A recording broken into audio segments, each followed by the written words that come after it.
Thereafter, you may hand over your documents to the sergeant to pass to the clerk, so that as we go on, you'll be verifying with what we have on you.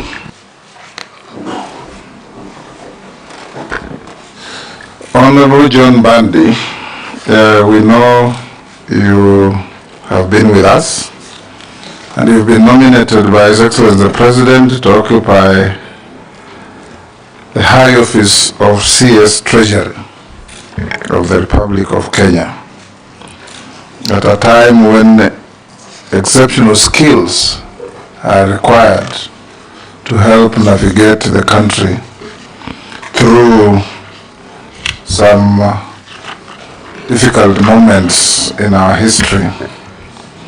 We want you to introduce yourself for the record. Give us a little preview on your educational background, your work experience, and why you feel suitable to hold the office to which you have been nominated. No more than 5 minutes.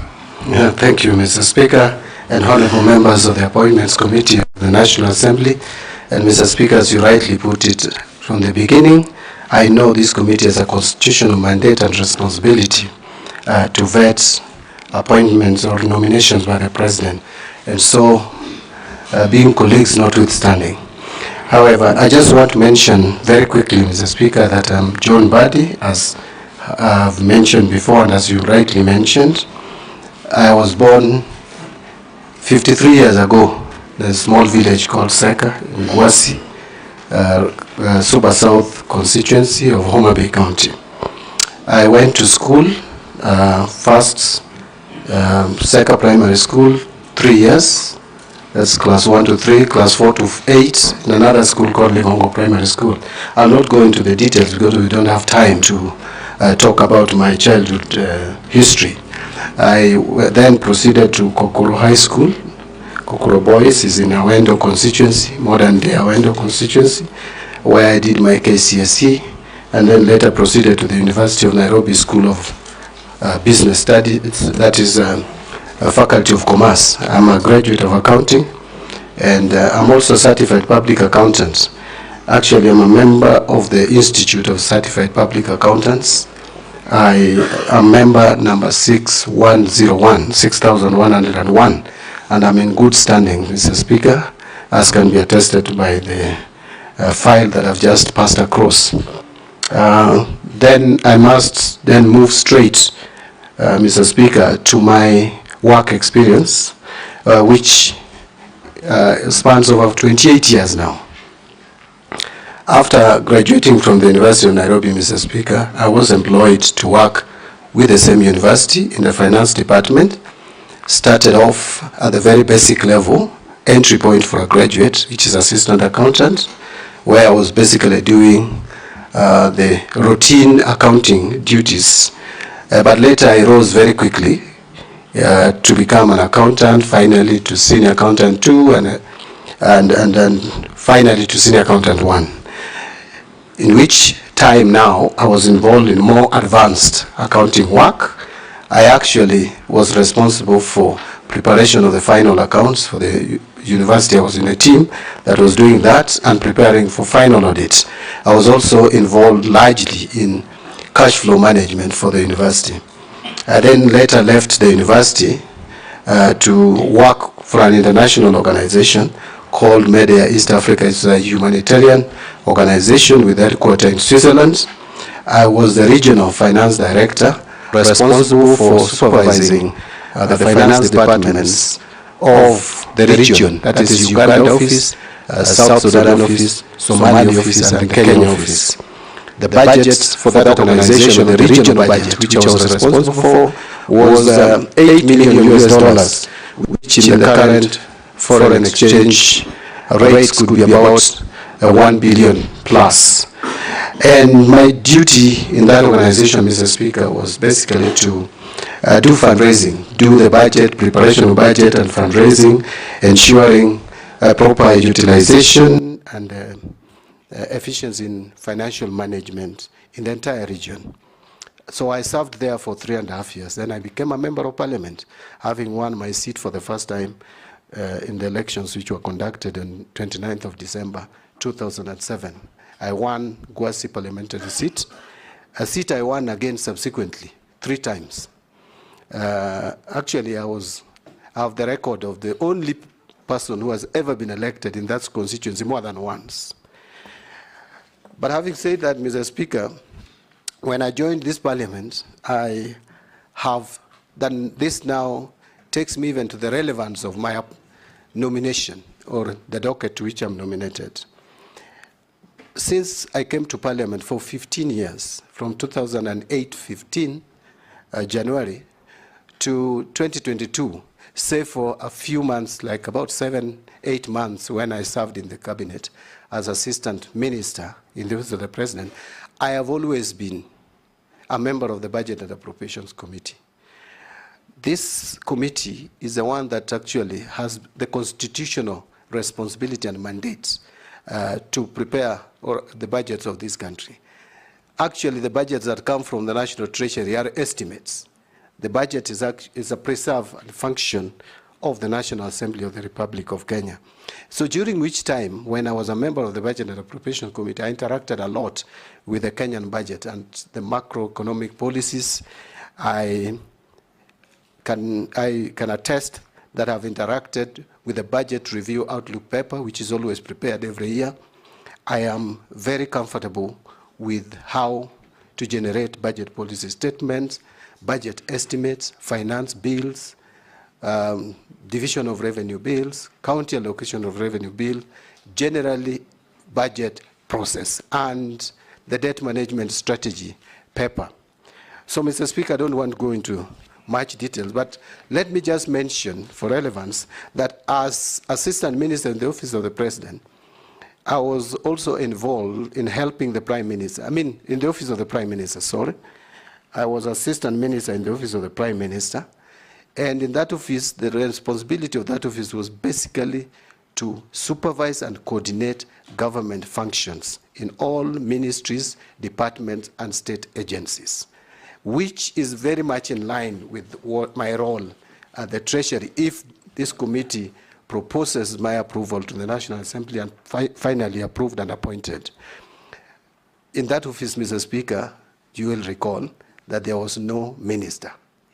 And you will also recall that at the time I was appointed, Mr. Speaker and honorable members, there was not even a deputy prime minister. Because remember, the former president, who was a deputy prime minister, had stepped aside because of the cases that he had at the ICC.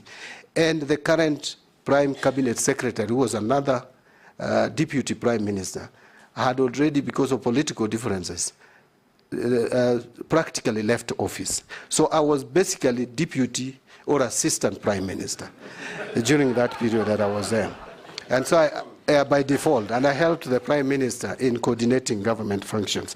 Now, quickly, because I think my time is almost up, my work in Public Accounts Committee, first as a member in the 11th Parliament for 5 years, and later as the chairman now for 2 years, from 2022, October, I have interacted with how the government spends its revenue. So the government spend is something that now I understand very well. So if I'm given this opportunity, I can easily bring a difference in our financial management, because that is a big concern in this country at the moment. Mr. Speaker, I think I would leave it there, because if I went now to talk about my political life and chairing ODM for 10 years, and I think I would take all the time that's allocated for this vetting. So let me stop. That will do for now. I'll invite members to ask you questions. And like I said, members, don't be prejudiced by the fact that John Mbadi is your colleague. We have interviewed colleagues before, and you must be able to ask questions without fear or favor. Deputy Speaker, you'll go first. Thank you, Honorable Speaker. Honorable Mbadi, I think this is within your forte. As you know, there's only 2 sources of revenue for government, which is borrowing or by taxing. Currently, Kenya's public debt is approximately 72% of our GDP, which has started causing concerns across the country. And also it has increased the debt servicing costs. It's affected our fiscal space for development projects. And so in the light of the rejection of the finance bill, if approved, if this appointment is approved, how do you plan to address Kenya's high public debt and ensure sustainable debt management? And in connection to that, the Kenya Revenue Authority has struggled with tax collection and has not been very efficient on doing that, and therefore we've had a tax revenue shortfall. And all the efforts to try and increase the tax base and tax the informal sector has been heavily resisted, and which leaves just those who are formally employed paying the tax. So what measures will you implement to improve tax collection and expand the tax base without overburdening the taxpayers? Thank you. Go ahead. Thank you, Mr. Speaker, and thank you, Madam Deputy Speaker, for these two very important questions. I will start with the issue of public debt. Mr. Speaker, it is true that public debt levels in this country is worrying.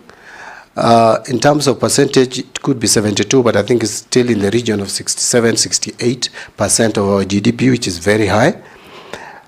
Public debt, if you look at it in terms of split between external debt and domestic debt, is almost 50-50.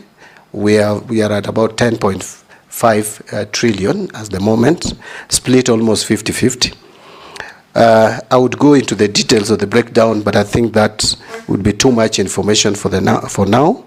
But I want to just mention that in terms of managing public debt, number one priority for me is debt accountability. If you listen to Kenyans at the moment and the discussions around debts, Kenyans seem to be asking, what is our actual level of debts? Is it really true that we have a debt level of 10.5 trillion? The answer could be yes, but Kenyans want proof and evidence. So debt accountability is number one priority for me. As a matter of fact, I've asked myself, if Kenyans owe people money, why can't Kenyans know the people they owe money, how much they owe them, and what is the rate, the level of interest for each loan? You will hear excuses that there are certain agreements which probably discourages disclosure. But the question is, can't you come out transparently and explain to Kenyans which are these agreements stopping us from knowing who we owe money? One of the things that I think we need to do is to make a debt register a statutory document, which should be published every year, like we publish all the other documents. Kenyans should know. It is not the government that owes money to Chinese. It is to China government or to World Bank or to IMF. We know World Bank is the single leading lender to Kenya in terms of amounts, followed by African Development Bank. Number 3 is China. Number 4 is Eurobond. These people don't, it is not the government which owes their money. It is not the treasury. It is the people of Kenya, the taxpayers, who owe these people money. You cannot owe someone money without knowing how much you owe. So I want to put it that debt accountability is important. 2, we must work on linking projects to loans. We cannot borrow loans for general budgetary support.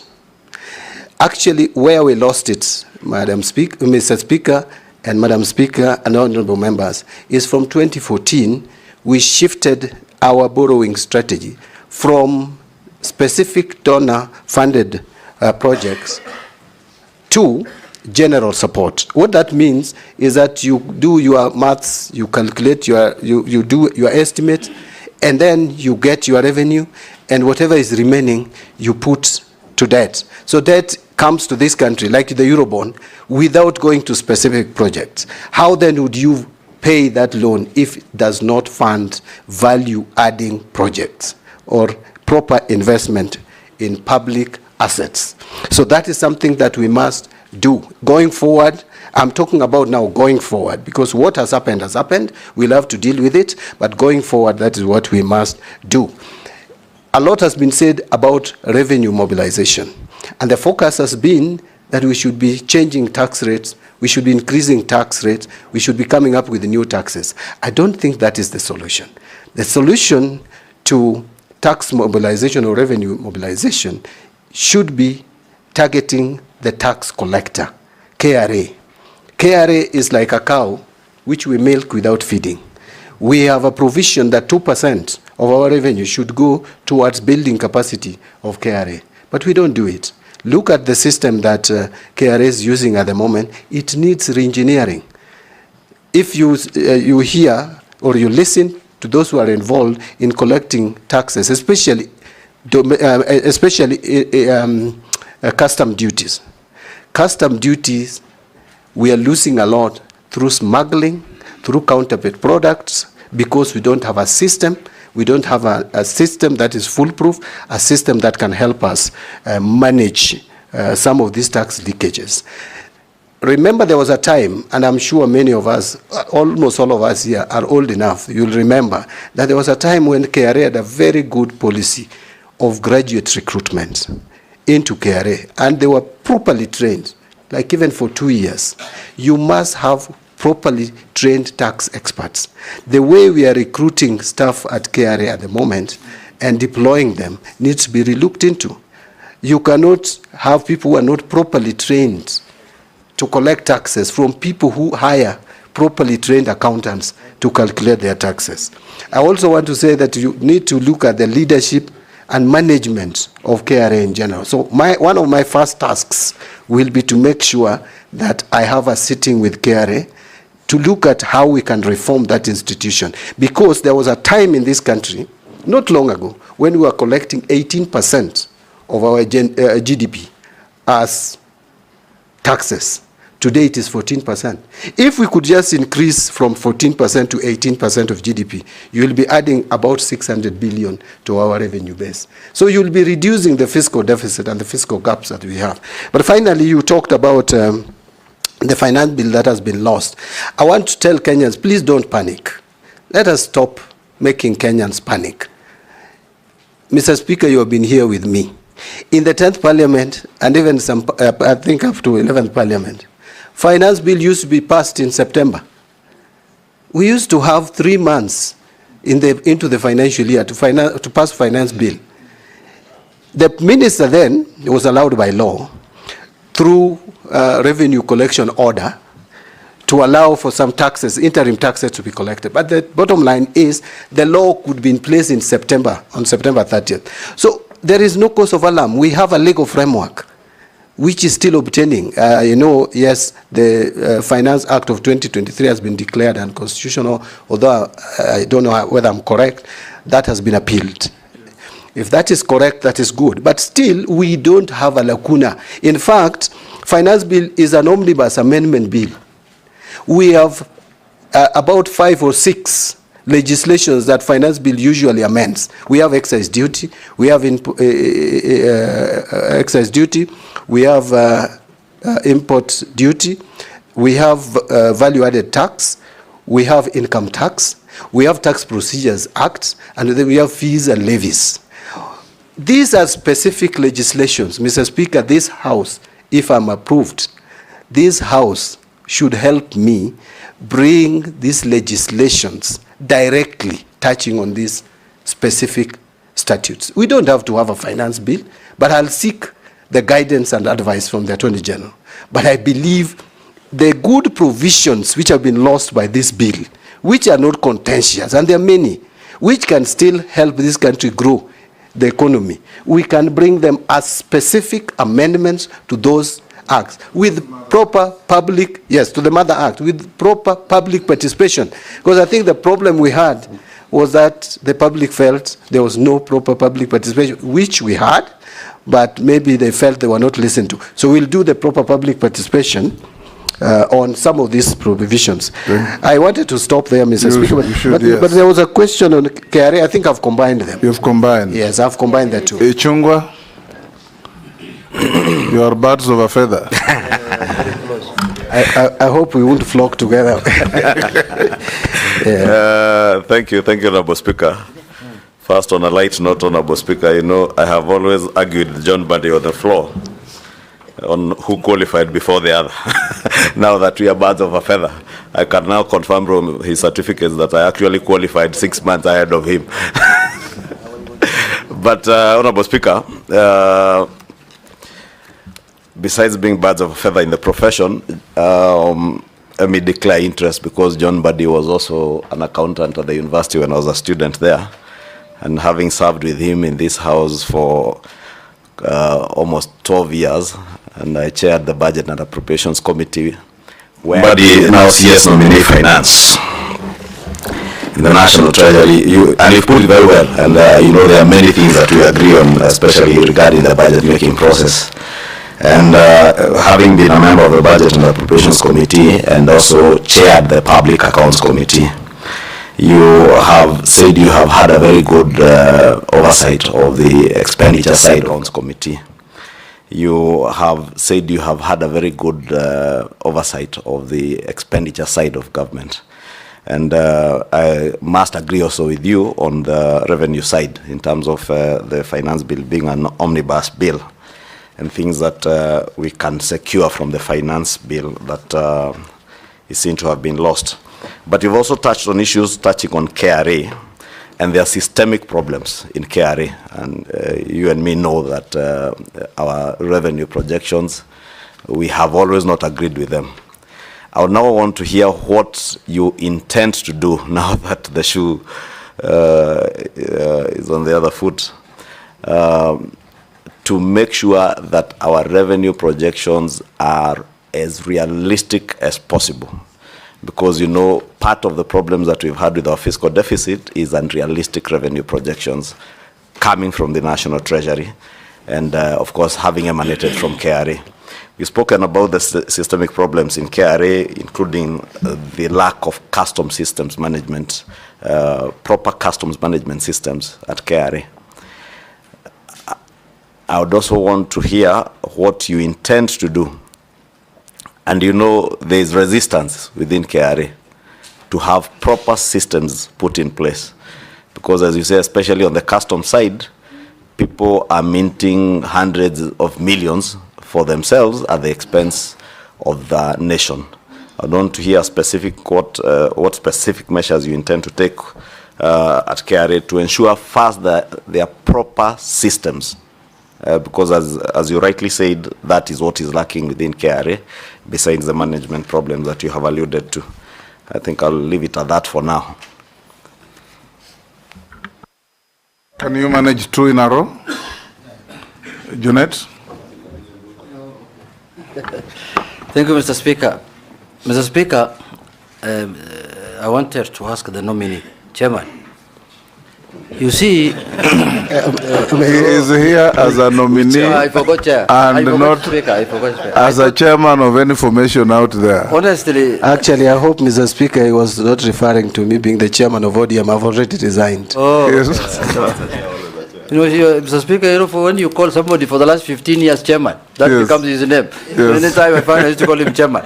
Now, Mr. Nominee, one thing I wanted to ask you is that you have explained it very well, but you have come to this position. You are coming to this position at a time when the economy is not in a very good situation. And as you are aware, 70 shillings of the 100 shillings collected is going to pay debt. And Kenyans don't even know whether we are paying real debt or fake debt. That's what they're grappling with. So how will you ascertain what kind of debt we have, whether it is a fake debt or real debt? Secondly, as you are aware, the poor in this Kenya feel that this economy is rigged against them. They don't feel they are part of this economy. What measures will you put in place to tell Kenyans, the poor ones, that you are part and parcel of this economy? Issues of pending bills, Chair. Issues of 30% of the budget. I mean, nominee. Nominee. Issues of 30%. How will you achieve 30% of our budget to go to the development expenditure? My last question is, nominee. You know very well, me and you never believed in this bottom-up economy. Now we have found ourselves here. You know what we believed in. You know your principle must guide you. How are you going to marry these different thoughts of bottom-up economy and what you believed in? You participated in manufacturing another economic manifesto. So tell me how you'll marry the two, Mr. Nobini. This bottom thing now that you're inside.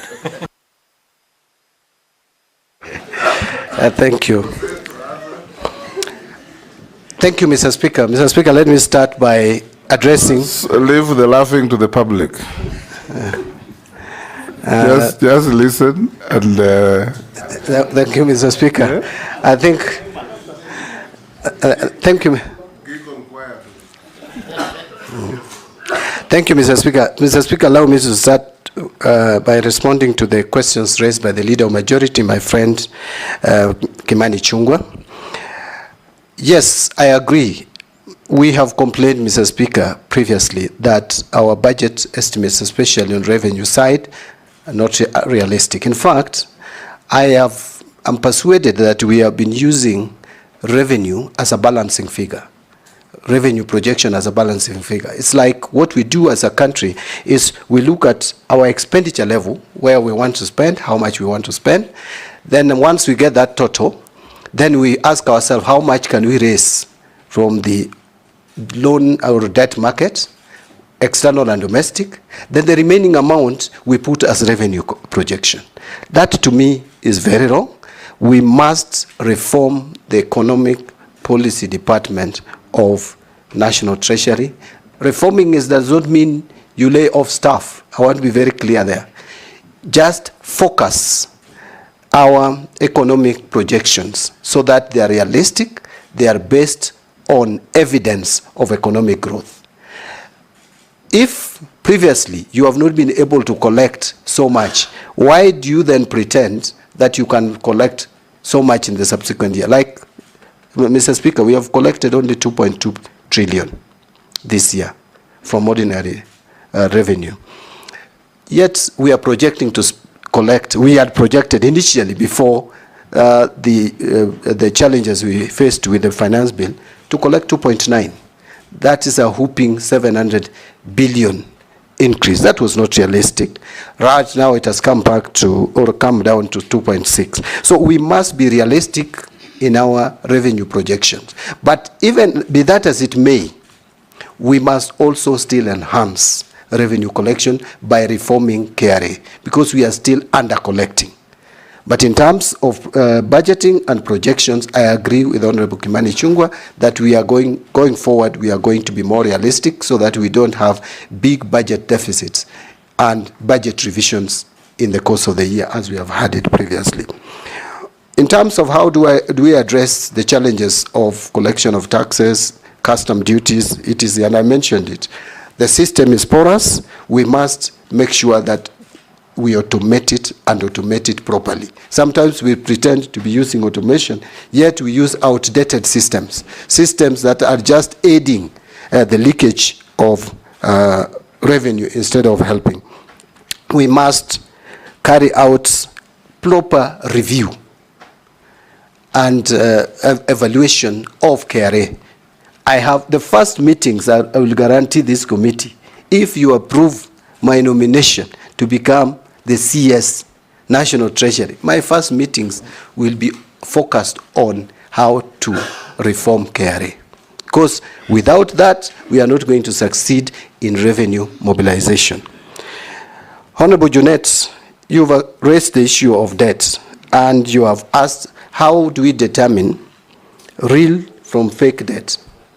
I don't want to use it fake or real, but I talked about accountability, debt accountability, public debt accountability. And I said, I am committing that we must try to make this a statutory document so that every Kenyan knows how much we owe, to who, and at what cost. The other thing that I want to talk about in debt management is we must manage our liability. We have to restructure our debts. Let me just give me 1 minute, Mr. Speaker, to say the following. That if you look at how our debt was structured, especially external debt, in 2010, we had 60% of that debt, 66 actually, under multilateral, which are concessionary loans, and only 4% on commercial debt. We moved to a point where 31% in 2020, 31% of our debt was commercial debt. Averaging interest rate is 8 to 9%. That is not sustainable for an economy. It is now coming down, it is 23%. My focus is to have commercial debt at no more than 5% of our debt portfolio, external debt portfolio, and have 75% of our debt under multilateral debt and only 20% or thereabout on bilateral debts. With that, you can clearly reduce the cost of debt. But something else about debt is, Mr. Speaker, and sample this, honorable members, our debt portfolio is 50-50, almost, external, domestic. Yet interest payable per year on external debt is 260 billion, on domestic debt is 700 and almost 50 billion. 3 times we are over borrowing domestically. And we have raised the interest rates of borrowing domestically. I know I'm one of the people, if you look at my wealth declaration, I have a government bond I've bought of 13 million, and I'm getting almost 16% returns. That is unsustainable. We must have a conversation, Mr. Speaker, and not to scare anyone. We must have a conversation with banks. We are not going to control interest rates. We want you to give the country hope. Yes. And you are doing so. We are not, I'm not going to advocate for interest rates control, as in setting the rates to be charged. It had very disastrous result when we attempted that, remember, through a legislation. But banks promised us, Mr. Speaker, banks promised us that if we remove the rate caps, they would loan even more to the private sector. Presently, that is not the case. In fact, bank executives sometimes can just sit and take teas and do nothing, but still make money for shareholders by buying government bonds and government bills. We must move away from that. Actually, we have crowded out private sector. You can see the youth is up in arms. They have no jobs because the private sector is not borrowing money from the it's not lending. The private sector is not borrowing money from banks, yes, to invest, and so we can't create jobs. Yes. I know that one of the reasons why we have been raising the interest rate is to control inflation. Inflation has reasonably been controlled now at 4.6%. We must also be alive to the fact that we must balance the two. There must be a net-off effect so that we also grow our economy. Thank you. Finally, there was the issue of what do we do about the poor and the pending bills. Pending bills is a serious matter, Mr. Speaker. I think it is something that we must agree on. I know we are moving as a country to accrual basis. As an accountant, I know with the accrual basis of accounting, then we will not be talking about pending bills because there will be no cutoff. Any bill that comes will automatically move to the next financial year and pay it. But these pending bills, a lot of them are also fictitious. I know there is a committee in place, and I don't want to criticize that committee. I know it is headed by the former Auditor General, Edward Ouko. But Mr. Speaker, I ask myself this question. The pending bills that I'm told have been submitted to that committee, or before that committee, is upwards of 663 billion claims. And there are a total of 114,000 plus of those claims. How do you have one auditor, even if you are a genius, with a few months to audit that and give you? So what I'm saying in a nutshell, Mr. Speaker, is that we need to have a system where there is nothing like pending bills verification, because it has become a way of just failing to pay bills that are owed. We must have a system. Not only that, nominee, you remember about 8 years ago, there was a committee to verify pending bills. It became a toll station. And all the committee was doing is go to a town like Eldoret, pitch in a hotel, and people with so-called pending bills turn up with briefcases and have their pending bills approved. Exactly. You remember? Yes. Yes. And What are you going to do differently? It may happen again and again. What my proposal would be is that we may have to have a system, and it can even be through a legislation, where a legislation we have in the PFM Act that pending bills form first charge.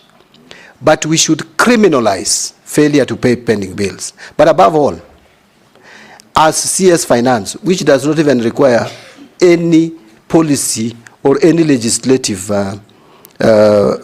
intervention, I will make sure that we have a system in place which locks anyone who attempts to pay a new bill and ignoring an old one. The system can lock you out, so that first in, first out. If a bill is supposed to be payable, let it be paid. This idea, I remember I've been an accountant at the University of Nairobi, and during our time, Mr. Speaker, what used to happen is you'd prepare checks. You know, there was cash flow problems. You'd prepare checks and put them in a drawer, many of them, a bundle. And so people come, and there was a big black book which was called check register. So the suppliers come, and checks are issued through that register. So depending on how nice you talk to the accounts department, then your check is released. Yet the one for Honorable Speaker even goes stale after 6 months.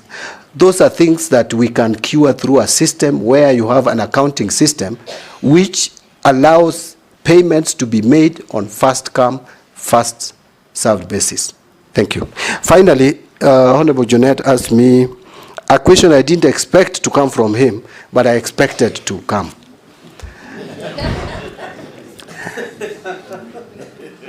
Mr. Speaker, I've been asked about bottom-up. Bottom-up economic transformation agenda. That is how it is called. Let me tell you, through you, Mr. Speaker, tell Honorable Jonette this, that bottom-up is actually a concept of UDA, read Kenya Kwanza. But I want to tell him that if you look at the philosophy of UDA and ODM, there is no difference. Actually, the two are social democrats. Yes. The two political parties promote social democracy. But let me leave that for that. Look at better. What is it all about? It talks about job creation.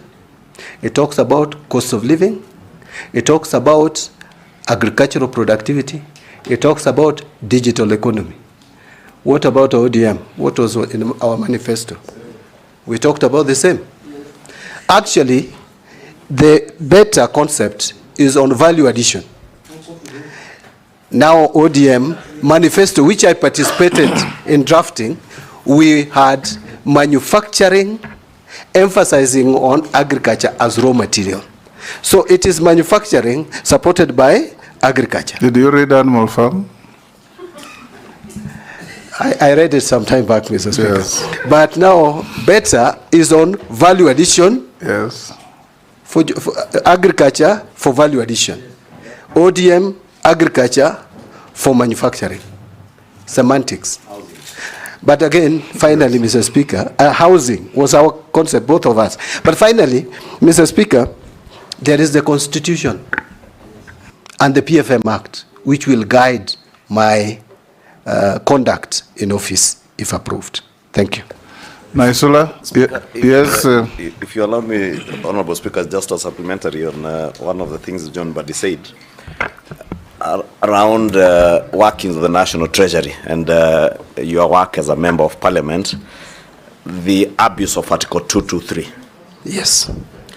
And you know, since we were both in the Budget Committee, this has been a huge problem. And it continues to date. You've had in the recent past very senior government officers trying to twist people in the National Treasury to pay even confidential expenditure out of Article 223. I want to hear what you intend to do to now stem from the root cause or where this problem emanates from the National Treasury, abuse of Article 223. Lastly, when you spoke about the good things that we lost in the finance bill, you may or you may not agree with me that partially the problem was out of very poor communication by the National Treasury. Kenyans out there were left to just listen to what was being said by members of parliament during debate on the finance bill to know what were the good things in that finance bill. How differently will you now, at the helm of the National Treasury, if approved by this committee, will you communicate to Kenyans to be able to know that a finance bill, as you said, is an omnibus bill? It has very many good things for the benefit of the country, which get lost in the misinformation and disinformation campaign that was there with the last one. So my question is, how will you shift the communication from the National Treasury? And with all respect to those who were there before, there was literally no communication coming from the National Treasury. How do you intend to change that? And I agree with you on the pending bills, but also tell you that probably what you also need to do is look at the procurement. For instance, and you've been a member of parliament all these years, CDF. There are never any pending bills in CDF because of the system through which we procure. You only procure when you have exchequer with you. So probably if you get approved, that's one of the other things you need to look at, to remodel whatever is being done in mainstream government with CDF. Mr. Speaker, go ahead. Okay. Thank you, Speaker. To the nominee, Honorable Mbadi, you are on record in Parliament during debate of the last approval of the cabinet secretaries, and it's gone viral, widely known, that you referred to the cabinet secretaries then as skunks. Now you find yourself as one of the nominees. Are you a skunk or are you not? The second question is that we have advisors who, I'm reliably informed, sit at State House, who advise the President on matters economy. You will be seated at Treasury. I would like to know, between if this committee and the National Assembly approves you, you will have your opinion, they will have their opinion. How do you marry the two to make sure that you're talking the same? Because we have seen in the public some of the advisors talking like they're not in the same government, like the way how they work. So I would like to know whether which supersedes the other, and how will you make sure that you work together on matters economy and as you advise the President. Finally, there's been allegations that in Treasury we have people who've been there for so long. Times have changed. You're seeing we are in very extraordinary times. We need to think extraordinary to get our country to where we want to be. How do we make sure once you're there, you are not held captive? Because we have seen other CSs with very good credentials. Even you, if approved, I don't know what happens when you go there. I don't know whether it is the system, you become captives of IMF, you become captives of what is going on. What will you do differently? Because we are in very extraordinary times, Mr. Nominee. Thank you. Go ahead. Thank you. Mr. Speaker, allow me to, in response to the questions by Leader of Majority, to start with the pending bills on. In fact, Mr. Speaker, I had a lot to say, but because of limitation of time, I left out something on the issue of pricing and general procurement and supply chain management. That is an area that we must address. It is what we would call addressing corruption. Mr. Speaker, if you are to buy omena in Kisumu and buy it in Kericho, despite even the transport cost, you are almost buying it at the same price. But in the same government building, 5th floor, 10th floor, buying the same item at different prices. We cannot continue like that as a country. We must find a system of standardizing our prices. And again, there has been talk about automation. End-to-end procurement must now be implemented. We cannot procrastinate further. Kenyans are crying for value for money. Kenyans are talking about economy in the use of our resources. That must be realized by deliberately ensuring that we automate procurement from the budgeting to procurement, to receipt of goods, to payment. It must be end to end. This idea of saying we will implement it in July, now it has been moved to January. The moment I become a CS, I want to make sure that that is implemented so that there is value for money. We can save. The former president talked about us losing 2 billion shillings a day. The current president has also talked about us wastage. In fact, Mr. Speaker, you'll remember there was a time we used to talk about 10%. Now it is 30% and counting. If you listen to those who are involved in procurement, we cannot continue in that trajectory, especially now that resources are becoming more and more scarce. We must make sure that the little resources that we'll collect, and that is the responsibility of CS Finance, by the way, to ensure that there is proper accountability and transparency in the use of public resources. On the issue... Mbadi, are you saying that we, apart from the IFMI system is not working? It is not end-to-end. IFMI system is, the procurement is broken. It is not end-to-end. They will tell you we have automated procurement. It's not true. So we must make sure that from budgeting all the way to payment and even use of goods, it is seamlessly integrated. We must do that. Mr. Speaker, and they have pushed that to January. They have been pushing that automation. Every time they push it, the time comes, they push it. If procurement is pushed, another date is given. So there must be a stop to that, and that stop, hopefully, will be under my leadership at the Treasury. On the issue of... if we approve you, in how many days will you achieve this? I want to work with the new set deadline of January, so that we don't pass January again. Okay. Yes.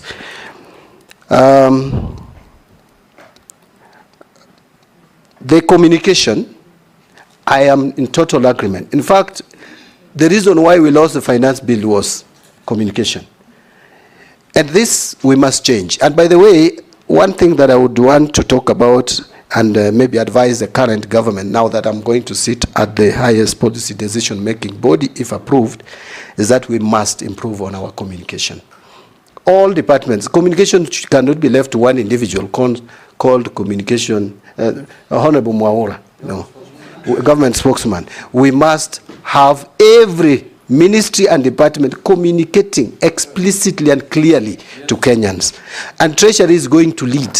I have already inquired and found that we have a state-of-the-art media center at the Treasury on 14th floor, Mr. Speaker. That must be utilized properly.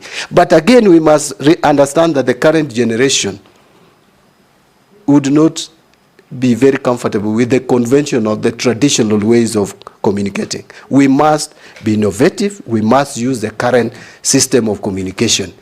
I know I'm not in Gen Z, I'm not a millennial, but we must be responsive to the way they communicate. And my ministry will adopt modern methods of communication. The final one was from Honorable Shungwe, and it was the first one. What did you ask about the Finance Bill 2024? That Finance Bill was on what you have actually what I've just now, Article 2 to 3. Article 2 to 3 abuse. Now, Honorable Shungwe and I have complained over the years about this Article 2 to 3 being misused and abused. Remember, Mr. Speaker, Ruaraka land was bought through Article 2 to 3, which, if you look at the Constitution and PFM Act, is very clear on how we should apply or use Article 2 to 3. It was for a good intention, that before that the government may find that there is something that should be addressed urgently, but there are not enough funds. Yet now we abuse it. We spend it on anything. Fortunately, it requires approval of the CS Treasury. And so if that abuse is to continue, it is John Mbadi, if you approve my nomination, who will continue with that bad habit. But I came up with a legislation, Mr. Speaker, not to cause any aspersion on this when I was just recently. I'm still a member of parliament anyway. I wanted to have some controls and checks on application of this Article 2 to 3. It was frustrated at the committee stage of the House, Committee of Finance. Why? Because Treasury refused to accept that legislation. Where I wanted, before money is spent, before Cabinet Secretary approves, he should inform Parliament, give Parliament 17 days, just because Parliament is the one that has the constitutional mandate to approve expenditure. No any other body, even Cabinet Secretary. But now, it was frustrated. I hope another member will pick it up, now that I'm there, so that I don't resist it further. But I want to give guarantee in the meantime, with the current legal framework, I will not allow for abuse of this. You become part of government, introduce us a government bill through the majority leader. I will be very happy to take it up if he sends it as take Minister it to now. cabinet. Thank you, Hand over to majority. But Mr. Speaker, let me just give confidence that this article will not be abused, even with the current legal framework. Okay? To the questions by Honorable Naisula, skunk. Mr. Speaker, let me say the following.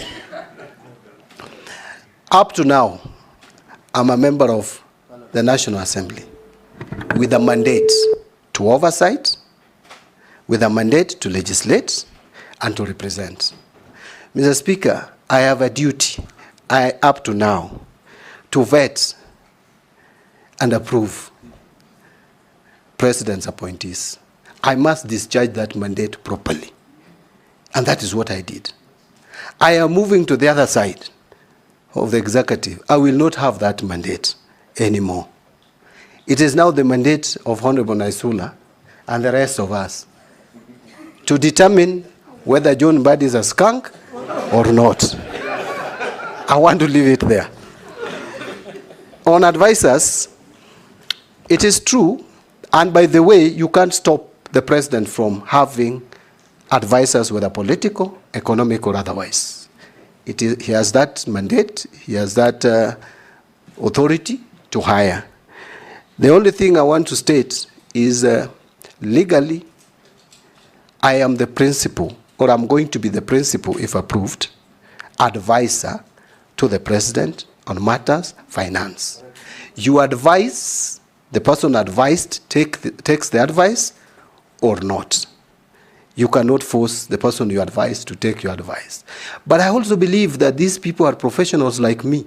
So we would be engaging at one point and agreeing or disagreeing, but the final decision will be taken by the cabinet, which is chaired by the president. Finally, the only caution I would give is, if you are an advisor, please make sure the person you advise communicates.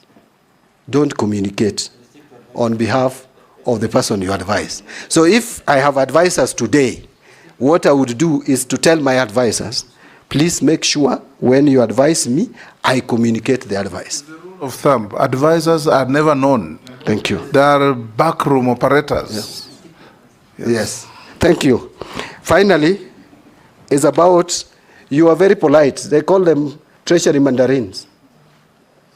The people who frustrate the efforts, the good efforts of the treasury. I don't want to call them treasury mandarins. Some of these gentlemen, ladies and gentlemen, are actually very experienced.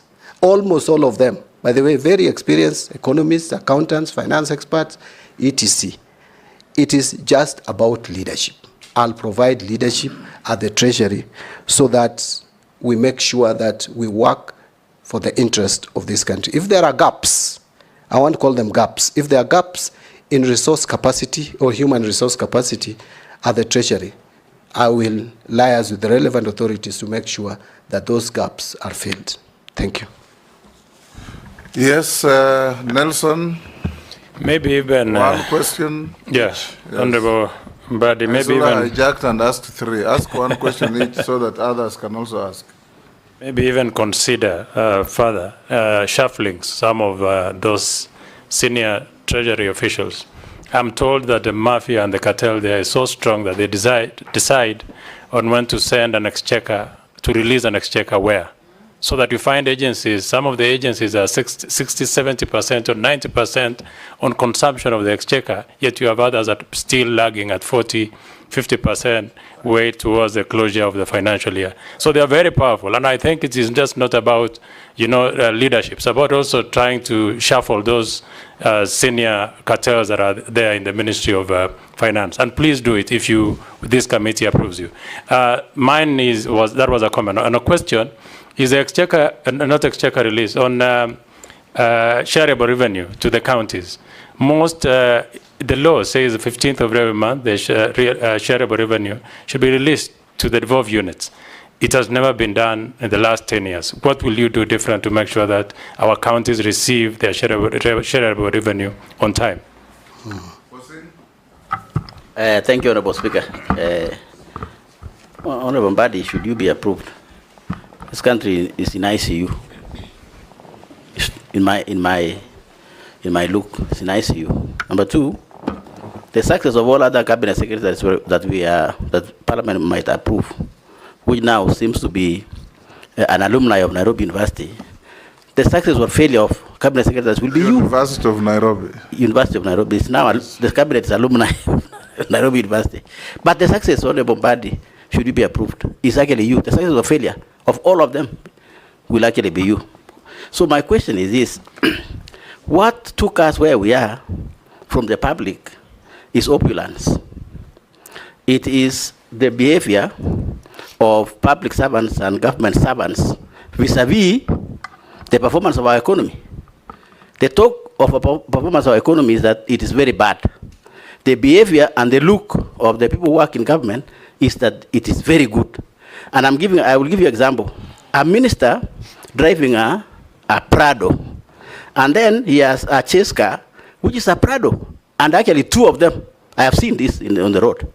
Since this problem, I have not seen any government or minister's car. I don't know whether they have hidden them or not. But the truth of the matter is, the behavior of the government servants and the performance of economy is not actually commensurate. So my thinking, Honorable Mbadi, if you look at what you are saying, these are long-term, medium-term.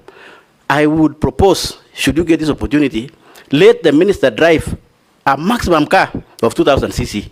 Do what Kibaki did during Kibaki, so that the behavior of government servants and the behavior of economy actually goes together. But if you don't do that, Honorable Mbadi, that the people of Kenya will see, then you will be actually a failure. Maybe mine is a comment, Honorable Speaker, but that is a very big comment. What is your opinion, Honorable Mbadi? I thank you, Speaker. Take the third, Kikaria. Thank you, Honorable Chairman. Mine, first of all, is for the public out there. There has been this clamor that the President does appoint political appointees into. I think John Mbadi is answering them. They are out there. John Mbadi is making a good account to answer that question to the public. My question is to the nominee is this. Currently, you're the chairman of PAC, and the auditing financial statement usually are 2 years or 3 years in delay.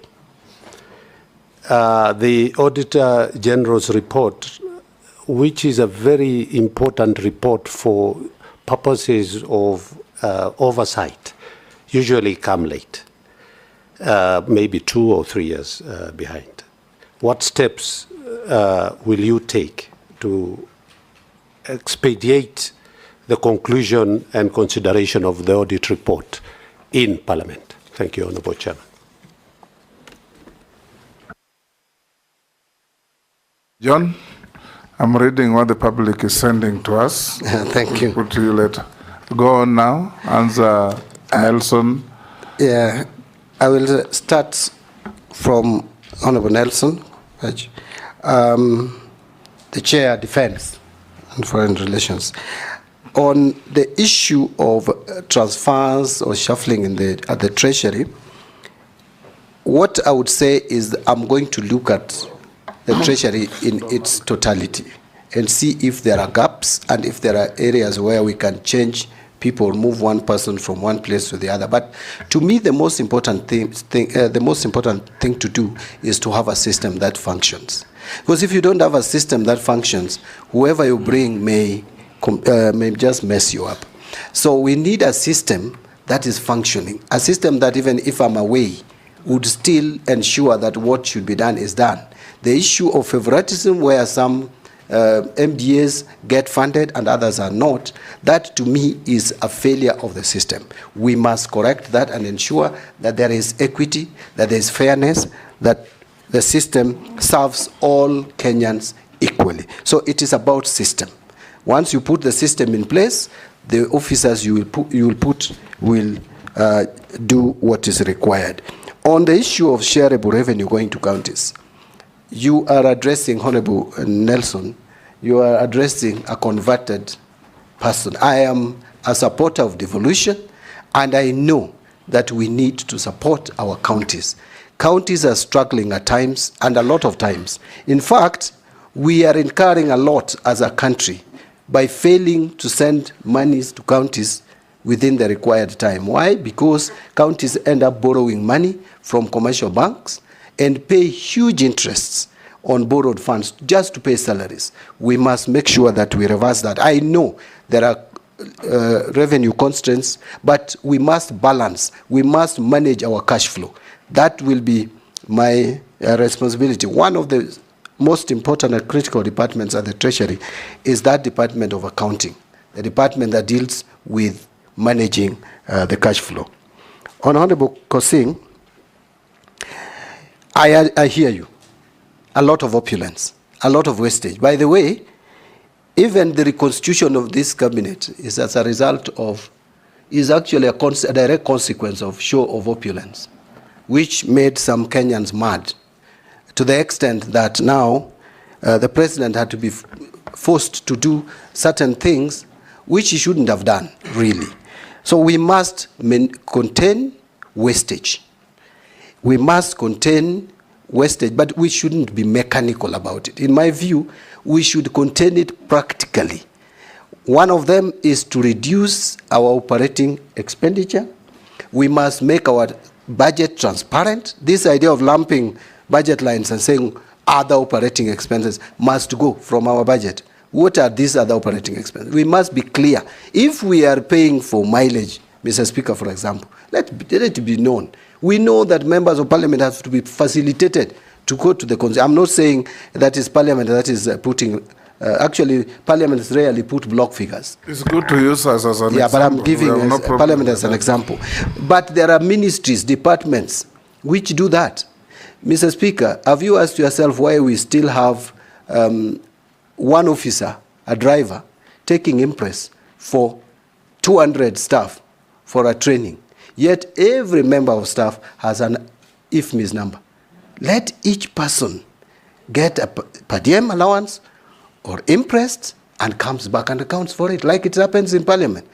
Anytime I move out of the country, I am given my impressed. I come back and account for it directly. It's not never given to clerks.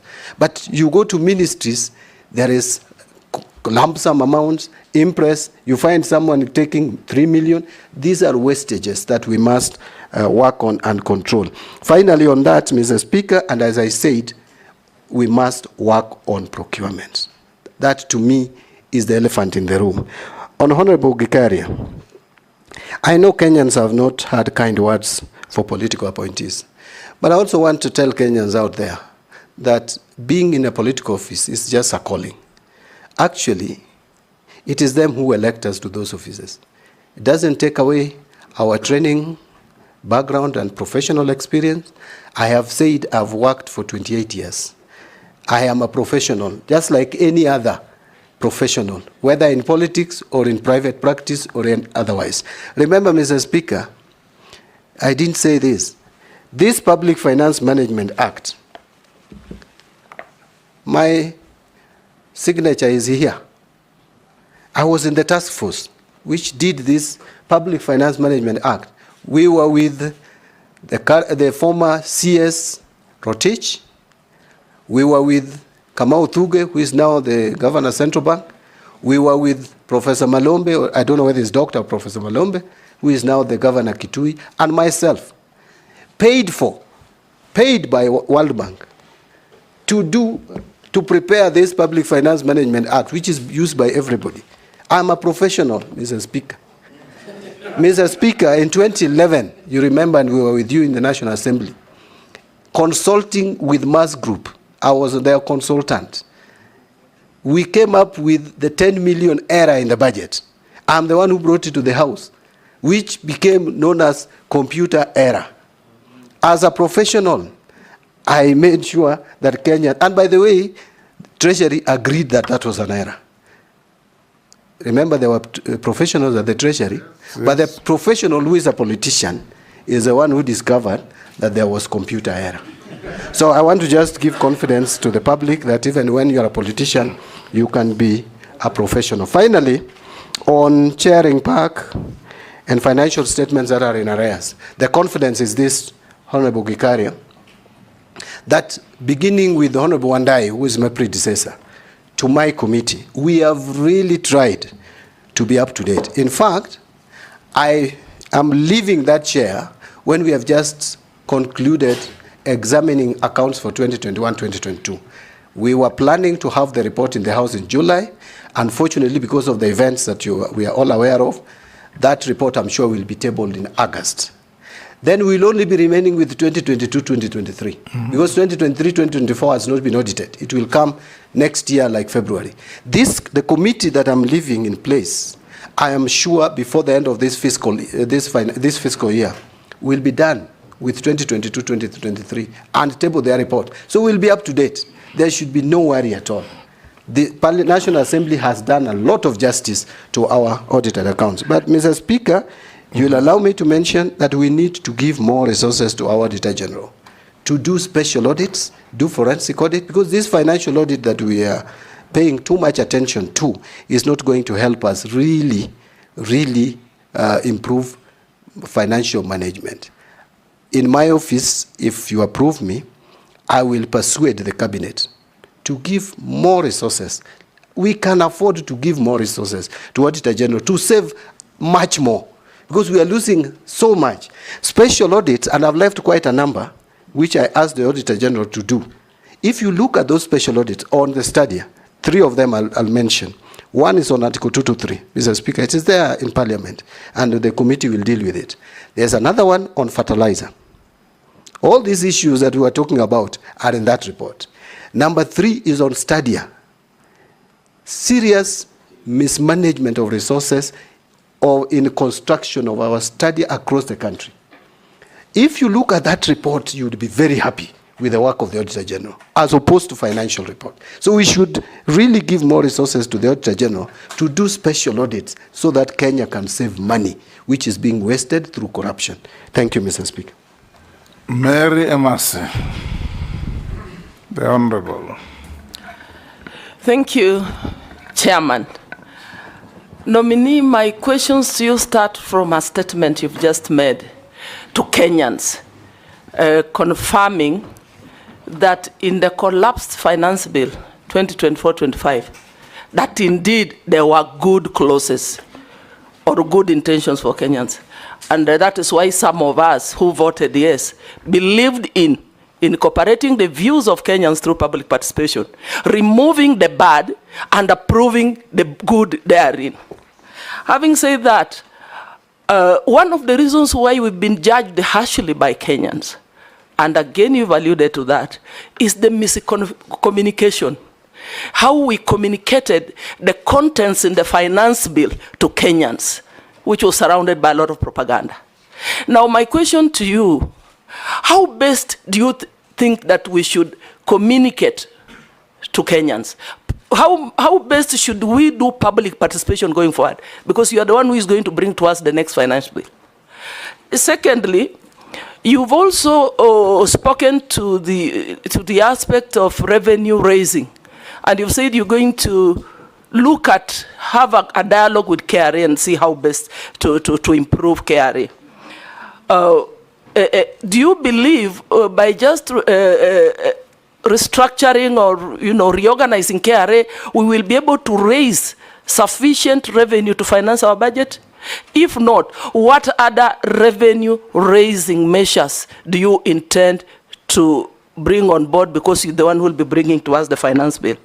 Last but not least, We have interns in KRA.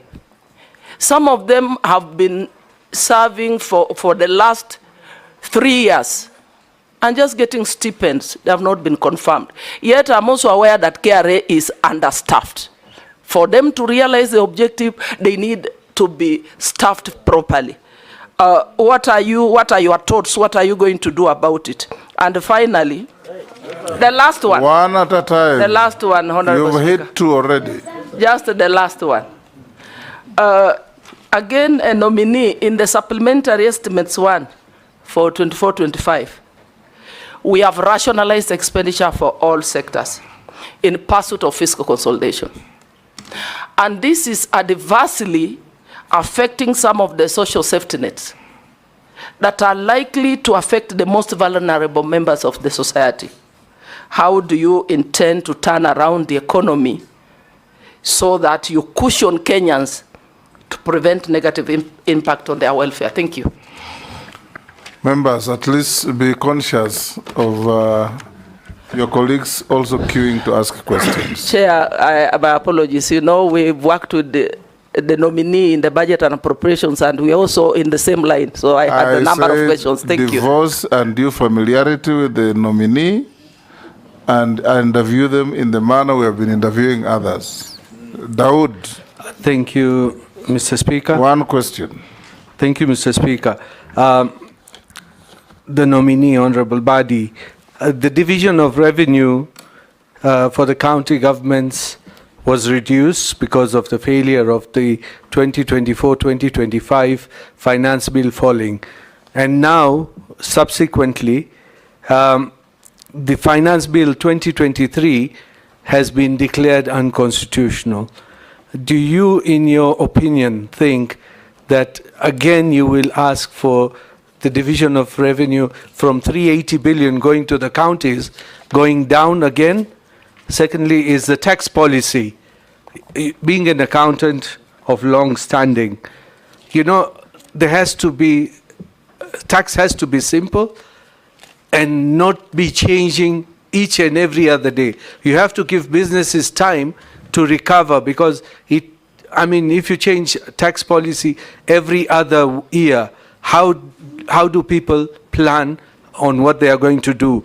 Because that is the other issue. You talked about pending bills as well. You said they should not be paid, or you will have a system. What kind of system are you talking about? You're saying they will not be paid, or you will pay them, but in what manner will you pay them? Thank you. Murugara as well. Thank you, Mr. Speaker. Nominee, the Honorable John Mbadi. To the eyes of Kenyans, you are actually the treasurer of the country. You are the one who is going to be responsible for everything that we treasure, especially our money. The first limit is, would you be able to take a stand and keep that stand firm? Will your yes be a yes and your no be a no? And if so, Kenyans know very well that the reason why we are where we are grossly is because of pilferage of public resources. And everybody knows what the Auditor General, whom you propose to be funded, has been reporting year in, year out. But not one, not two have been taken to court or any form of action taken where it is glaring that public resources are actually being wasted. If this committee affirms you to be the CS Treasury, can you tell Kenyans whether you would actually stand with them to have all thieves, corrupt people, everybody who has pilfered, being brought to book to take responsibility for that crime? And answer those, Honorable Mbadi. Thank you, Mr. Speaker. Through you to address the questions raised by Honorable Mase. Honorable Mase, I can't overemphasize the value of communication, and I would repeat again that one of the weaknesses of the Finance Bill 2024 is that it was not explained properly. And remember, there was this tax on motor vehicle. No one could explain why it was necessary.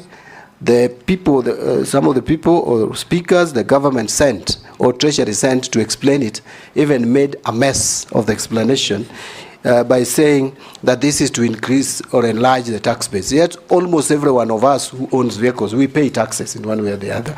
So communication is key. Public participation, I think National Assembly, Senate, we need to come up with a clear legislation on public participation. Given the recent events at the courts, we must. This is a priority, and I am looking straight at the majority leader and the minority leader. Then the Speaker, Mr. Speaker, kindly help the government get a legislation in place if the government has not prepared one already. AG is working on one. The AG is working on one, I hear. That is very good. So, yes, I don't want to say that there was propaganda or otherwise. You know, if the animal had become bad, Mr. Speaker, in the eyes of Kenyans, the Public Finance Management Bill 2024. So reasoning was thrown off the window, and everybody believed it should be defeated. So I think that is what, but that is because of the communication. On the issue of, so you see, at the beginning, for us to communicate effectively on any matter that comes from government, first there should be believability. I think trust level has gone down. We must build it. We must rebuild trust level. The government must rebuild that trust level. On revenue collection, there are many other measures, but the most important is we must clearly have a state-of-the-art system to collect our taxes. Other revenue-raising measures, I want to mention that we must now think through methods that would generate revenue off balance sheet. One of them is climate change financing. Climate change has a lot of money out there, 1.3 trillion US dollars. We must tap into that money to reduce pressure on the budget. My colleague and friend Honorable Duale's budget should heavily be funded from the climate change financing. Kenya has already applied and has succeeded in securing 259 million US dollars, which will go to 47 counties. It should also help us generate or create jobs for our youth. Another one is PPPs. And Mr. Speaker, allow me to say something about this. You know, we must adopt public-private partnership as a country. But this is going to be very difficult because already the public don't understand PPPs.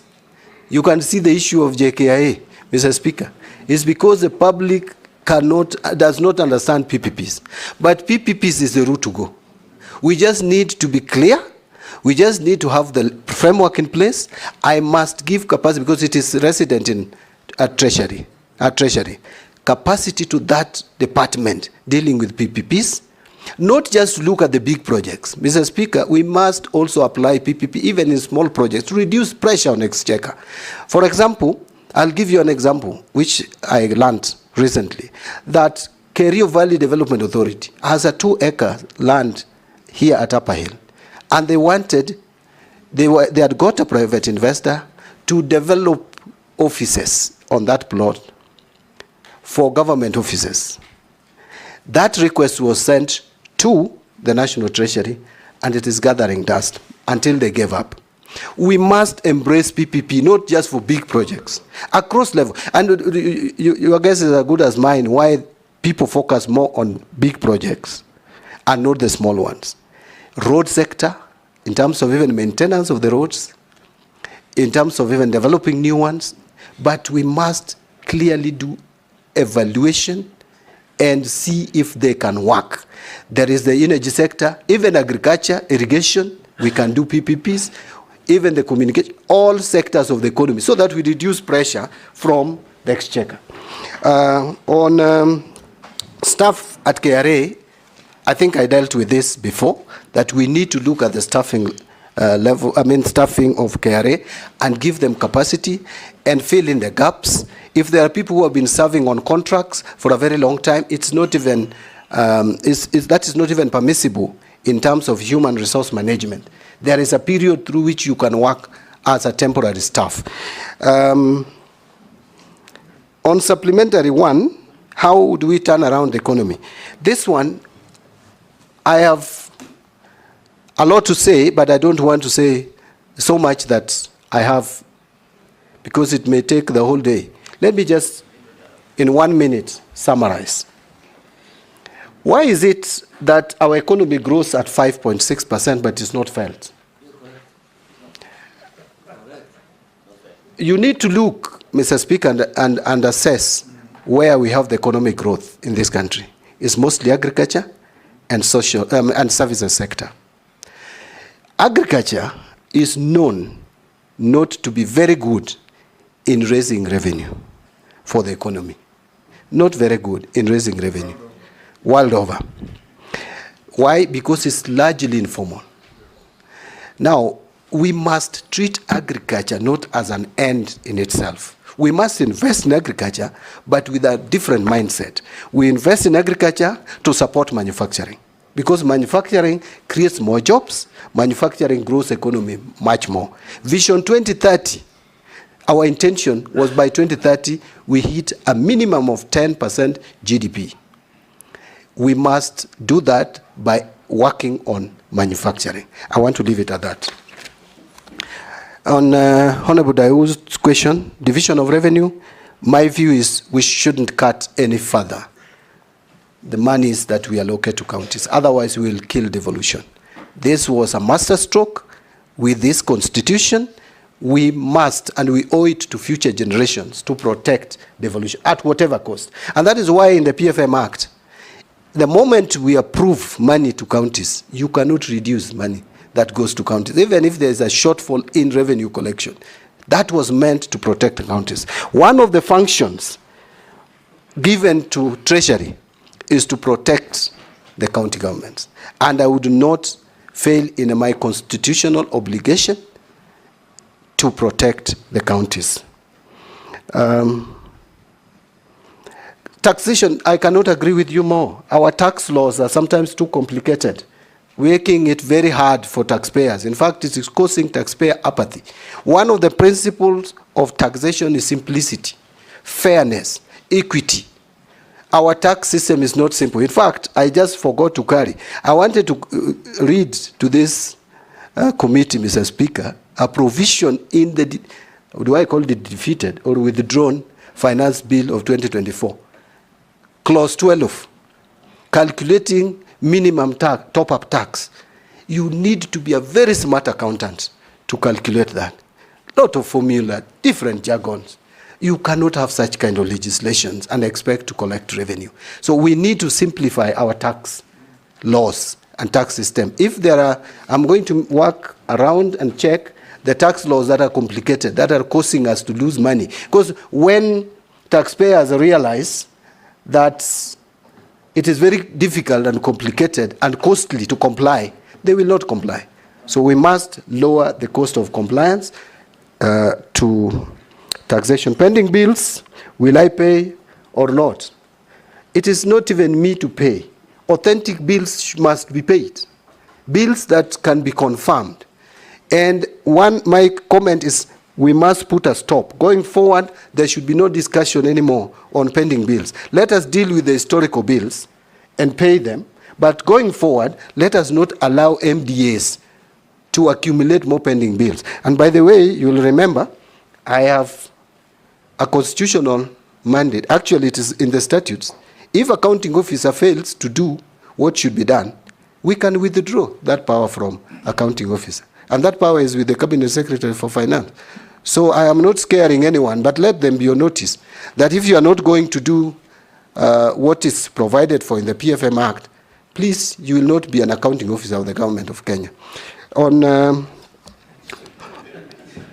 Mrugara's questions, will I be firm? This one I think Honorable Mugara has an answer. Because, you see, those who know me... He wants to hear from the horse's mouth. Yeah, those who know me know my level of firmness. That does not mean I'm disrespectful. You must know who your boss is. You must know where your loyalty lies. But loyalty does not mean that you must be a yes person. I have, in a number of occasions, disagreed with my party leader, who was my boss in the party. You wouldn't know about it out there. Honorable Junet would know. Family, but I don't talk about it, because then that would be disrespectful. So if I am told to do what I should not do, I will not do it, if it is not provided in law. Because my duty number one is to protect, safeguard the Constitution. I hope that answers. Owen. On the last one. Yes. On pilferage of public resources, I think this. It has been in the streak that of I have answers. addressed even previously. It has Thank been you. in the streak of your answers. Owen. Thank you very much, Honorable Chair, Honorable John Mbadi. Two quick questions. One, VAT refunds and tax refunds is actually one of the loopholes that people use to pilferage funds in this in the government. And you're an accountant, you understand this. I've heard you talk about it. Now that you're in that seat, how are you going to ensure that we don't continue to lose funds through tax refunds, especially VAT refunds? What mechanism will you put? And courts have been used as a means to sabotage government, that people, if you must give back money to taxes, they rush to court, and a lot of money actually is held. Billions of shillings is held because there are court cases, and therefore government cannot access it. What are you going to do to unlock that money, reduce corruption in terms of VAT, and ensure that there's enough cash flow? Secondly, equally, I know you're a believer in constitutionalism. If you look at the Constitution, it's very clear. You have money for counties, you have money for national government. There's also another fund called Equalization Fund, for which many cabinet secretaries have never taken it seriously. And therefore they pay counties, they pay national government, but Equalization Fund is put under the carpet. And actually, it is Treasury which manages it, unlike the other funds, and therefore they never, and yet Constitution is very clear on Equalization Fund, but this money has never, I think it was disbursed only once. If approved, John Mbadi, what are you going to do about it? Lastly, John. Thank you. This is very important. Two questions. This is very important, Speaker, if you allow me. You have, in your career in Parliament as a public, I don't want to call you a politician, but a public service servant. You have disagreed a lot with a lot of the issues that have come from Treasury. A lot in Parliament. You have disagreed. Those are actually prepared by mandarins that you will find there. You know, and especially on finance bill and matters finance, you've agreed with them totally in almost everything, as you've been leader of a minority in. How are you going to change? Are you going to change the people? Or you will become, you know, there's a popular saying that same monkeys, same forest. You know, are you going to be one of the monkeys now there? Or are you going to say, I want all the monkeys out, and you become the bigger monkey and manage? Thank you. Robert? Thank you, Speaker. From skunks to monkeys. Now, Speaker, you'll allow me two quick questions, one on integrity and the other one on capacity of the nominee. And from the words of the nominee, trust level has gone down, and that's one of the problems we are facing. Now, this is a public office that you've been nominated to that requires serious public trust. I want to take you back. Today you've admitted that there are very many good provisions that were lost in the finance bill. In fact, you're looking for ways by which you will be able to redeem. But you on the floor vehemently opposed this finance bill. In fact, at every clause you said, reject the bill. So now, doesn't this make you appear pretentious, deceitful, and probably a master at doublespeak? And why should Kenyans trust you? Because you've been on record and Kenyans watched and listened to you. Now, on the other bit, still on integrity, you know, we've had this case that one of your predecessors ended up in court on the issue of the dams, Aro and Kimwarer. I was in Parliament with you and we discussed this severally on the floor. These are payments that were made when, in fact, even the feasibility studies probably had not been completed. How will you make sure that this kind of payments will never again materialize from Treasury? And now on the issue of capacity, as Azimio, where you are a member until just the other day, we were alarmed by the Kenya Kwanza plans to increase taxes and borrow more, and we are saying we are not even seeing the development out of that money. Noting that Kenyans do not want punitive and excess taxes, and at the same time the young ones have said they don't want us to borrow. Can you tell us how you will navigate that space?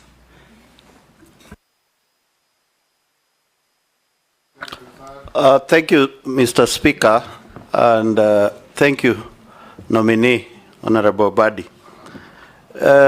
Honorable Mbadi, you are getting into treasury, whereby our health sector is extremely underfunded based on the Abuja Declaration and the United Nations recommendation on how countries should finance the health sector. In Kenya, the health sector highly depends on donors, and the donor basket is shrinking, and United Nations is requesting countries to increase domestic financing. The challenge comes whereby the resources within the country are also shrinking.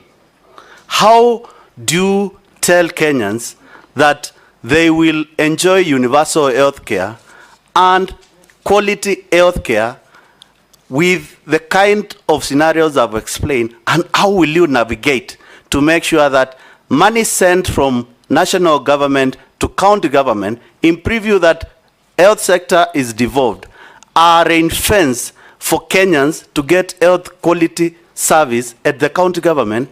As a minister for, as a nominee, and if you are approved by this government, this committee, how will you make sure that the finances meant for health sector really goes to the health sector in this country? You can answer those. Thank you. Let me start with, Mr. Speaker, let me start with the questions directed to me from Honorable Owen Bayer, the Deputy Leader of Majority. On VAT refunds, Mr. Speaker, we have the tax, this is what we call the tax expenditure. It is costing us quite a bit, in fact, almost $500 million every year to refund taxes, a lot of which are fictitious. It means there is a problem with the system, and that system must be corrected. But again, I think we need to, as a tax expert, and Mr. Speaker, I think I'm one of the people who can explain clearly the difference between zero rating and exempt commodities in this country. But I don't want to bore you with those explanations. I just want to mention that I think we need to have a conversation whether those items which we need to subsidize through VAT, so that we don't expose Kenyans to untold sufferings as a result of high cost of living, we may think of most of them go to exempt categories, so that we avoid the zero rating of commodities which result in tax refunds. Because tax refunds is largely, especially on VAT, as a result of zero rated commodities. Yes, the prices will slightly increase because zero rated commodities become cheaper in the long run if it is properly administered. And I want to be very careful there, because the zero rated commodity, sometimes the benefit is not passed to the consumers. So we need to emphasize and have almost every item that we want to still subsidize under VAT under exempt commodity. Then you will eliminate the issue of tax expenditure in that line. The other issue is also on the advanced taxes that we pay. We must have a system that captures these advanced taxes properly, so that when finally the taxpayer files returns, they don't claim tax refunds which they don't merit. Then we will minimize the issue of tax expenditure. On equalization fund, I can't agree with you more. This fund must be operationalized. I know there are some challenges.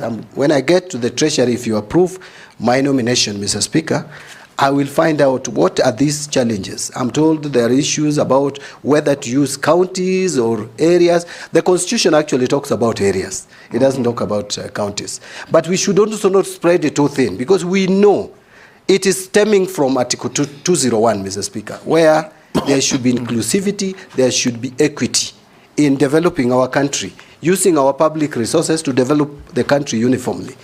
So we should not spread it too thin. There are certain regions in this country which have been marginalized over the years, from Sessional Paper number 10 of 1965.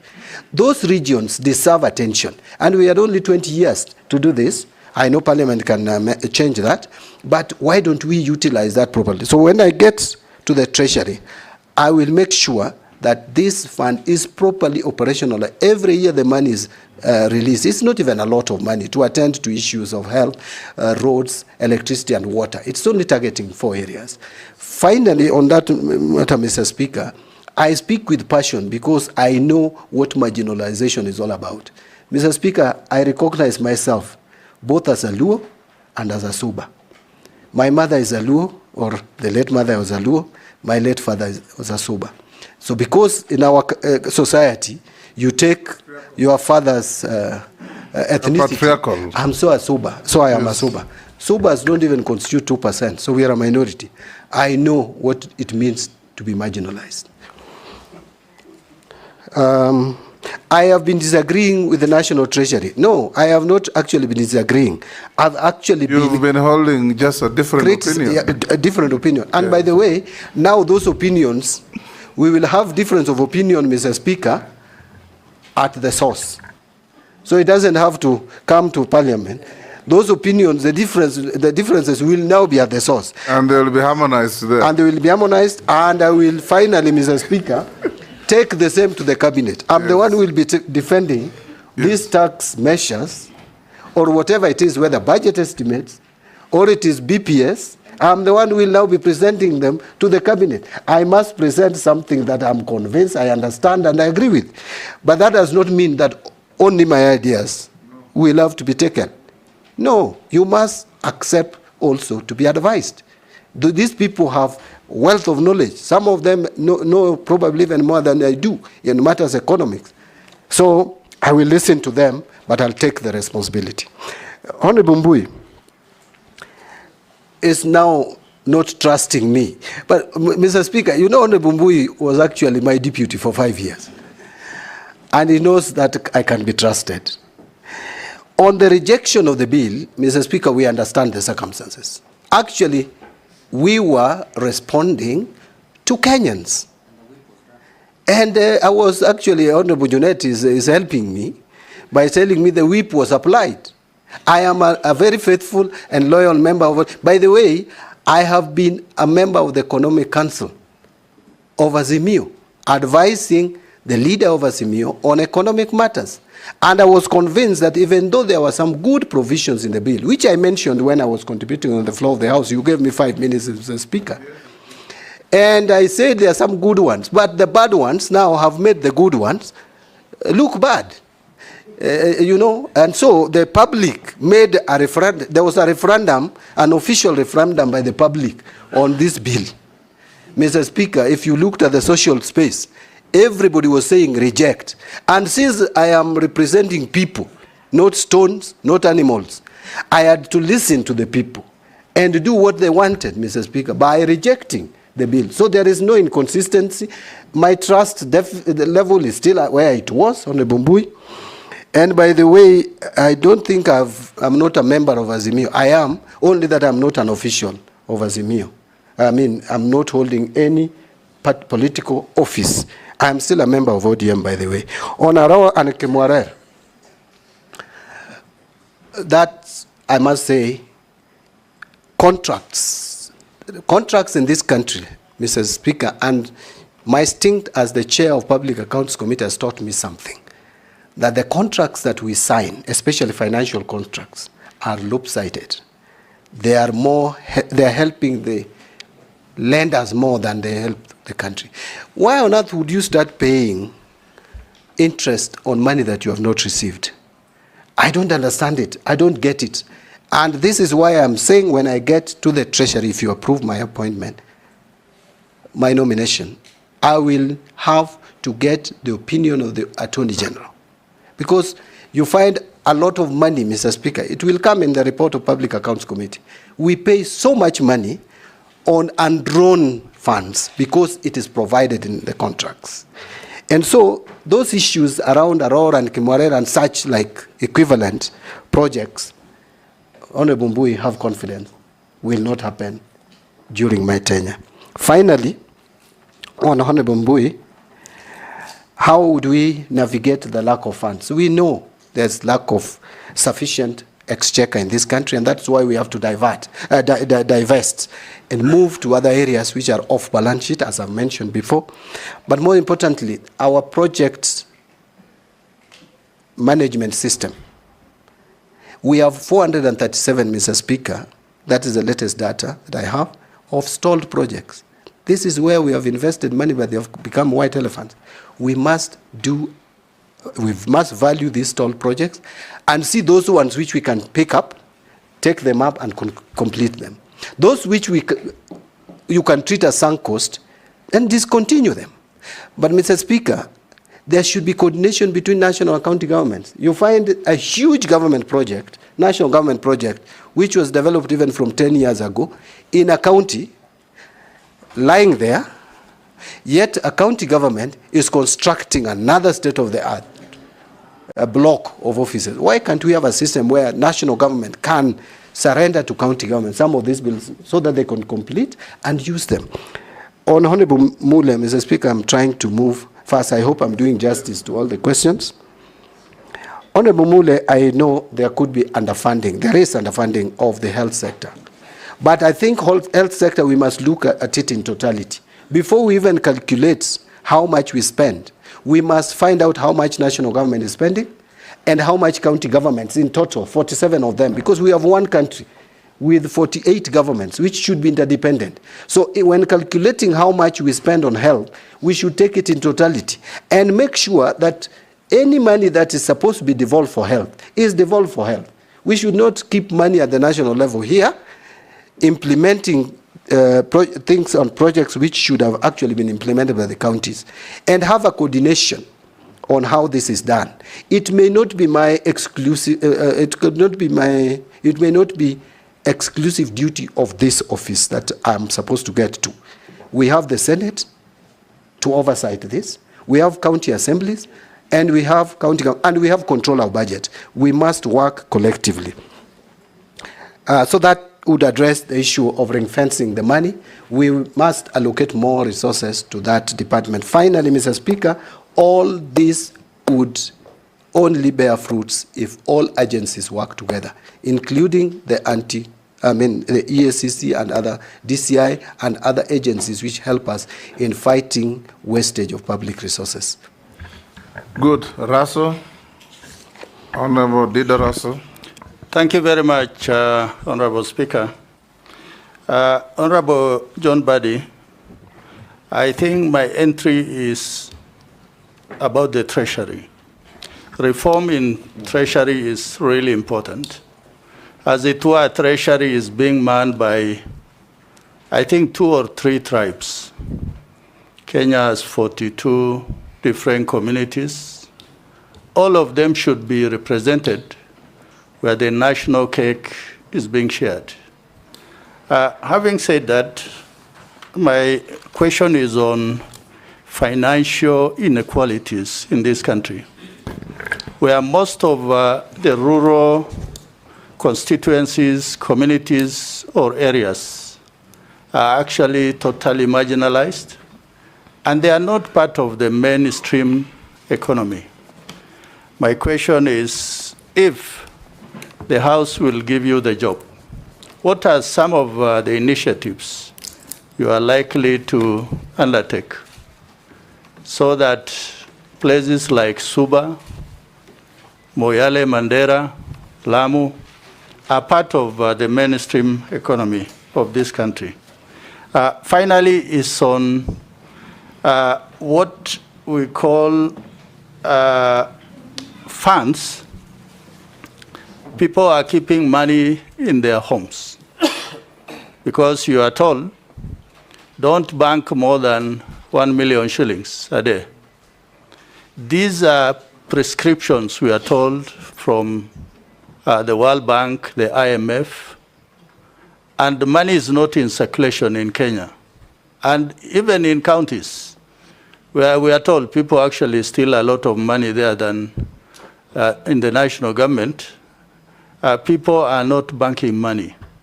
What are some of the initiatives you are likely to undertake to make sure that actually Kenyans are confident that they'll be taking money to the banks and it is more safer in the banks than when they are in their homes. Thank you, Honorable Speaker.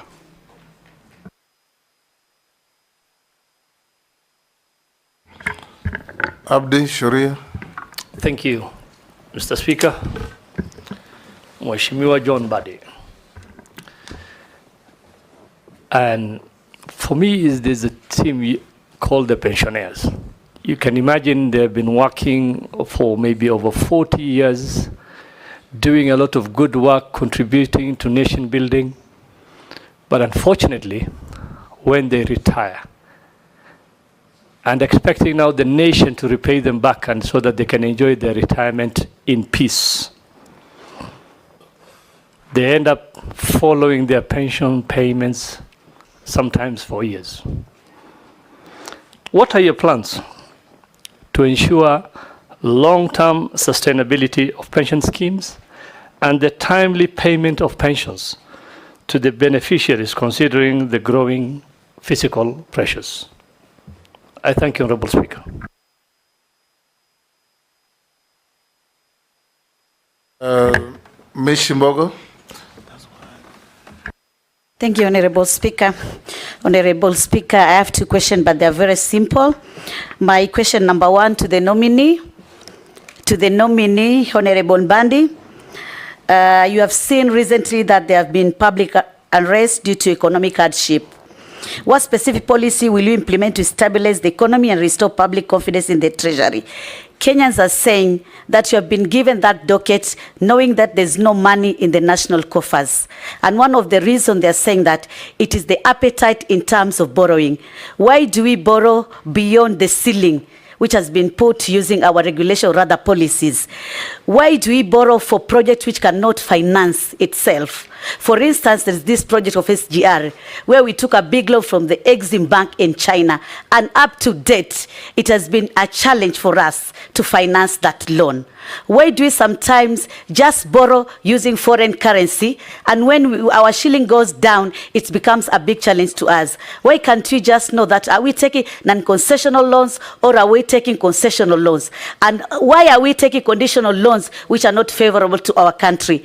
My second question, it is on economic inequalities, which remains very high in this country, with significant disparity between urban and rural areas. And that is why we had the narrative of hustlers versus royal, or rather versus bourgeoisie. To me, inclusive growth strategies are needed to ensure that marginalized groups benefit from economic advancement. How will you ensure that economic growth will benefit all segments of society, including marginalized community, especially the youth, the women, and persons with disability? I thank you, Honorable Chairman. Can we take Mukami as well? Thank you, Honorable Speaker. My question is that there are many unclaimed financial assets that have not been claimed by rightful owners. What strategies will you employ to raise public awareness of the existence of these agencies to the public? The other thing, I really wanted to support you regarding KRA. There were very good system in KRA when they were recruiting the university graduates. And the government had invested a lot of money. In fact, they used to have even an intelligence department. And even those graduates were taken for training. Later on, I don't know what happened because all those graduates were fired. So what I would like to ask you, if you happen to get this chance, are you going to instate those people? Because they are trained, they know what they are supposed to do, instead recruiting other. You can answer those, John? Thank you, Mr. Speaker. And honorable members, I'll start with the questions from Honorable Raso. On reforming Treasury, I think I talked about it, and I am committed to reforms at the Treasury. About 2 or 3 tribes manning the Treasury. Well, as a matter of fact, there has been discussion around this, and we are Kenyans. And if there are people who get positions just by virtue of being from specific communities, that should not be the case, and that should end. But the context within which the question was asked was that then it also skews sharing of revenue. But sharing of revenue is not done at the Treasury. It's done in Parliament, isn't it? That's correct, Mr. Speaker. Yes. Yeah, so, but... where everybody is represented. Yeah, but I think also on the issue of inclusivity, we need to be inclusive in all government ministries. Let's not just look at Treasury as alone. Yes. And by the way, Mr. Speaker, there was a talk that I'm most likely going to be the first cabinet secretary from my community. So that in itself, both, Mr. Speaker. I can't remember any other Luo who has ever been in that ministry. The only closest we came to is twice, when Tom Mboya was the Minister for Economic Planning, and when Anyang' Nyong'o was also Minister for Economic Planning. And Adua Witi. Yeah, and Adua Witi, thrice. But National Treasury, no. But then that shows there is inclusivity, in my view. But yes, all ministries, there must be inclusivity. And in budgeting, Parliament does budgeting, and we are all represented in National Assembly. So there shouldn't be that discrimination. On financial inequality, I cannot agree with Honorable Raso more. We must find a system, and I'm going to ensure that is done, of equitable development of this country with the little resources that we have. Mr. Speaker, you've come to my constituency. Since independence, I will tell you, we have hardly. Now, in fact, the first time we saw a black surface in my constituency in terms of tarmac road was in 2017, when we had a small stretch, and then the work stopped. It's about 4 kilometers. What would you say if you go to North Hor? No, and I'm just giving you the example of my constituency. Yes. And I know it's worse even in other places. Yes. Where even having a Maram road that is usable is a challenge. So we must apply the resources of this country equitably, and that was the essence of devolution. But we must also make sure that the national government funds, which is still holding about 85%, is actually applied equitably.